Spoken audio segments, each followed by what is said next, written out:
حي على ورحمۃ اللہ وبرکاتہ۔ محترم و معزز سامعین کرام، آج ہم آپ کے سامنے جو حدیث بیان کرنے جا رہے ہیں اس کا عنوان ہے اللہ کے لیے محبت اور اللہ ہی کے لیے ناراضگی بہت بڑا عمل ہے۔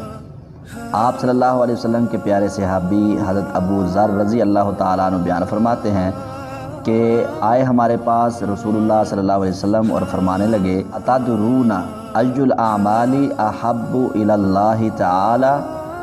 قال قائل الصلاة والزکاة، قال قائل الجہاد، قال النبی صلی اللہ علیہ وسلم ان احب الاعمال الی اللہ تعالی الحب للہ والبغض فی اللہ۔ حضرت ابو ذر رضی اللہ تعالیٰ عنہ بیان فرماتے ہیں کہ ہمارے پاس رسول اللہ صلی اللہ علیہ وسلم تشریف لائے اور فرمانے لگے کیا تم جانتے ہو کہ اللہ کے نزدیک سب سے زیادہ پسندیدہ اعمال کون سے ہیں؟ تو فرمایا کہ ہم میں سے ہی ایک کہنے والے نے کہا کہ الصلاۃ والزکاۃ، نماز اور زکوٰۃ۔ دوسرے نے کہنے والے نے کہہ دیا کہ الجہاد۔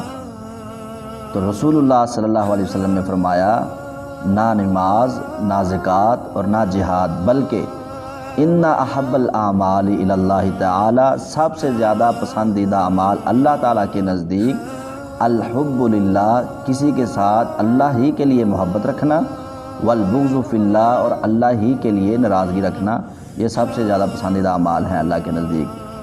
تو معزز سامعین، یہ تھی حدیث جو ہم نے آپ کے سامنے گوش گزار کی۔ امید ہے آپ اس کو سماعت فرمائیں گے۔